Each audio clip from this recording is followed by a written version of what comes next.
Hello friends, welcome to Ravi seasonal. இன்றைக்கி வீடியோவில் நம்ம என்ன பார்க்க போகிறோம், பிக் பாஸ் சீசன் 8ஓட ப்ரோமோ 2 தான் பார்க்க போகிறோம். நம்ம சேனலுக்கு யாராவது புதுசாக வந்திருந்தீங்கன்னா மறக்காமல் சப்ஸ்கிரைப் பண்ணிக்கோங்க. இன்றைக்கி ப்ரோமோவில் என்ன காமிச்சிருக்காங்கன்னா, ஜாக்லின் இருக்காங்களா, அவங்க ரவீந்தர், தீபக் இவங்ககிட்ட எல்லாம் போயிட்டு என்ன சொல்லிட்டு இருக்காங்களா, எனக்கு கம்ஃபர்டபான பெட் எனக்கு தேவையில்ல, நீங்களே வந்து இந்த பெட் எடுத்துக்கோங்க, இதுக்கு பதிலாக என்ன 4 வாரம் நாமினேட் பண்ணாதீங்க அப்படிங்கிற மாதிரி சொல்லிட்டு இவங்க ஒரு கோரிக்கை வைக்கிற மாதிரி வந்து காமிச்சிருக்காங்க. அதாவது என்னென்னா, இப்போது இவங்களுக்கு பிடிச்சவங்கள நாமினேட் பண்ண முடியாது, அதாவது இந்த வாரம் அப்படிங்கிற மாதிரி சொல்லிட்டு இவங்க சொல்ல போகிறாங்க போல், அதாவது ஜென்ஸ் சைடு.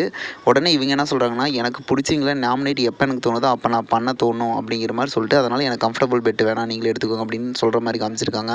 இதுக்கு ரவீந்தர் அவர்கள் என்ன சொல்லிட்டு இருக்காருன்னா, எல்லாத்துக்குமே வந்து இது ஒத்து போயிடுச்சு, நீங்கள் மட்டும் வேணான்னு சொல்கிறீங்க, எந்த பக்கம் நிற்கணும்னு நல்லா முடிவு பண்ணிக்கோங்க அப்படின்னு சொல்கிறாங்க. உடனே பார்த்திங்கன்னா இன்னொருத்தர் என்ன சொல்கிறாருன்னா, நீங்கள் மட்டும் தனியாக இருக்கிறனால இன்றைக்கி எவிக்ட் ஆக போகிறது நீங்களாக கூட இருக்கலாம், பிக் பாஸ் சொல்கிறது கேட்காம அப்படிங்கிற மாதிரி சொல்லிட்டு இவர் சொல்கிறாரு. ஆனால் முடிவு எடுத்தது பிக் பாஸ் கிடையாது, இவங்க தான் முடிவு எடுத்தாங்க. வெயிட் பண்ணி பார்ப்போம் என்ன நடக்கும் அப்படின்ட்டு. இது போல் வீடியோனா மறக்காமல் சப்ஸ்கிரைப் பண்ணுங்கள்.